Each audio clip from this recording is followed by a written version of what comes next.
Now, if you've been paying any attention to Marvel or the MCU lately, you know they're going all in on the idea of the multiverse in Phase 4, or that multiple, if not infinite, different realities exist that are all interconnected. DC is seemingly going in on this idea as well with their upcoming Flash movie, which is even going to include the Michael Keaton version of Batman from back in the 80s. However, though relatively new in the movies, the concept of multiverse or multiple different realities is nothing new to the comic books, with DC first exploring the idea back in the 60s with Flash, finding a different version of Earth, essentially, and Marvel embracing it first with their What If series of comics that started in 1977, and that has just recently become an animated series on Disney+, which, yes, if you're curious, is considered canon to the MCU. Not to mention, for a while now, we've been seeing different iterations of comic book characters brought to screens, both large and small. Characters like Batman and Spider-Man have multiple different film universes at this point, which, as kind of mentioned before, are now sort of being united by saying there's always been a multiverse in place. There's always been this larger connection between them. But even before this, audiences, to put it plainly, have just come to expect to see different, yet oftentimes very similar versions of the same character in different shows or movies. And seeing things get remade even only a few short years after one version has come out has become, I don't know about accepted, but audiences have certainly become used to it. They've become used to the idea of using the same character over and over and over again. Which then brings us to Star Wars, where the idea of a multiverse would maybe not be such a warmly welcomed or quickly embraced concept by the fans, though something tells me general audiences would be far more, again, I don't know if I want to say the word accepting of it, but I think they would mostly go with the flow if, theoretically, we got a whole new or different version of, say, the sequel trilogy. But anyway, the thing is, there are already actually different versions or different realities of Star Wars, or maybe I should say there are separate realities or universes in Star Wars, with the key word there being separate. There is no multiverse or in-story connection between them like is being formed with Marvel and DC in the films. A character from one reality cannot jump to the other, though the same character may and oftentimes does, of course, exist in both. And when it comes to Star Wars, as I was talking about before, and I'm just generalizing or going off what I've personally heard from fans, you might completely disagree, and that's fine, but most fans don't seem to like the idea of things like time travel or multiple connected realities being a part of Star Wars. Instead, they like the idea of one linear continuity where what happens matters, because it cannot be undone with time travel, and there aren't different realities where a different version of that same character can just pop on in or be brought back.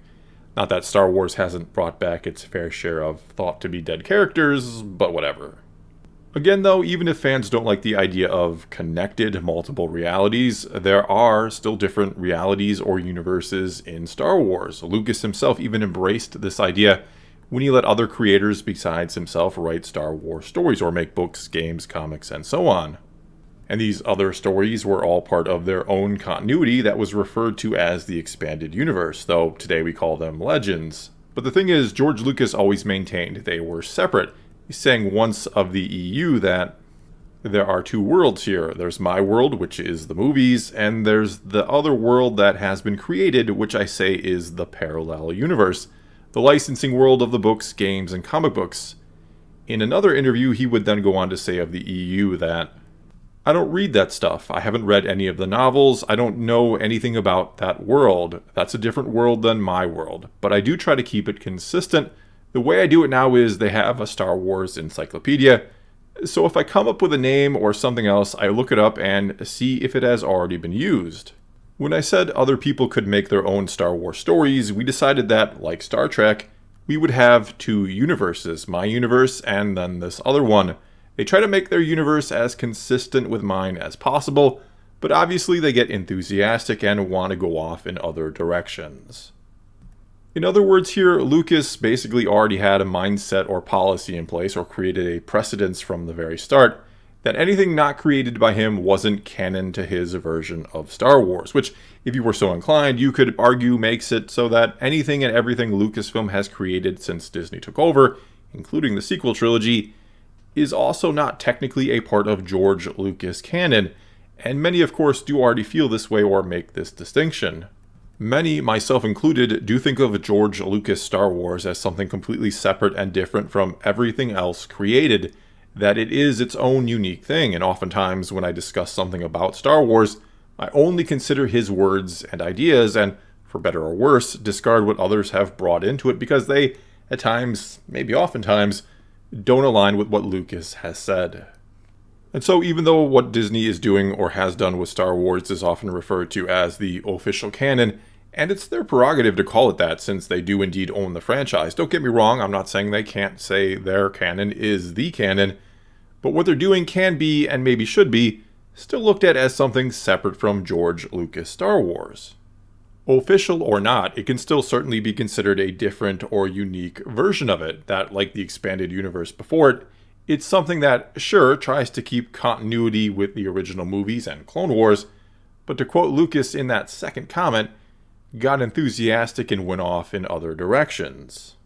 And I think this is especially true when you consider that George Lucas does have his own version of the sequels. He did write a story treatment, and so, in the right hands, and perhaps with cooperation from George Lucas himself, it could at the very least be turned into a series of books, perhaps, or at least something. And I know some out there will immediately say just let him make the movies, but he's 77 years old, and to be blunt, I don't know that he's going to spend a good chunk of his final years of his life making another trilogy, especially when you consider his main reason for selling Lucasfilm was to spend more time with his family. I mean, if he really personally wanted to make the sequels, even to oversee them being made, he absolutely could have done that before selling Lucasfilm. And look, I'm not trying to just be some sort of sequel hater here. As I've said so many times before, it is fine if you like and enjoy those movies. I have no issue whatsoever if you do. And I'm not saying we should erase those films or anything like that, though I wouldn't be terribly upset if they did. Instead, I'm saying it's time for Disney to truly and wholly embrace the idea of parallel universes in Star Wars, as George Lucas did before them. And I'm not saying multiverse, I'm not saying there has to be an in-story connection between these different realities, though the existence of the world between worlds does allow for this possibility. Ezra could even be turned into something akin to the Watcher from Marvel, who peers through the portals and sees all these different possible realities play out. But anyway, before I get off track, the first thing that could be done to embrace parallel yet separate realities is to sort of reinstate the expanded universe and keep labeling it Legends. Let new books and comics and maybe even new games be created within it again. And I mean, it only makes more money for Disney, so I don't really see why they would even be against it. The next thing they could do is come up with an official name or branding for the currently running Disney continuity, which many already call Disney Star Wars anyway. Or I guess they could just keep calling it official canon, not that Disney, call it anything at all. They really don't have a name for it. They just call it Star Wars, which, again, as the owners of it, it's their prerogative to do so. But regardless of that, the most important thing I think they should do, and in some ways most helpful for their sake to bring fans back together, would be to also acknowledge that what they are doing is not George Lucas canon, it's only inspired by it. They should also absolutely allow his version of the sequel trilogy to be told. They have nothing to lose by it other than the ability to make a good chunk of change off of it. And as I was saying before, it could even be done in the form of novels if they don't want to go all in on some large-scale production. Anything as long as the story is allowed to be told somewhere. Heck, just leak the story treatments to me and I'll take care of the rest. But seriously, and maybe I'm wrong here, you can tell me either way in the comments below, but I think some of the anger over the sequel trilogy might dissipate if they, again in some capacity, gave us the Lucas version of the sequels. I think them making a distinction between the two could help them a lot. Some fans might cut the sequels a bit more slack. They might even be more open to the idea of The Mandalorian and other shows that are leading into the sequels actually leading into them and helping to patch them up or some of the problems up along the way. Though again, I could be and just might be very wrong about that.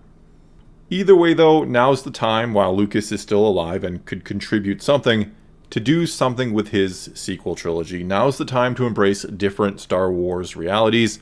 I mean, with Star Wars Visions, they're already doing that anyway. They're breaking the rule they established when they purchased Lucasfilm and said the expanded universe was being discontinued, essentially.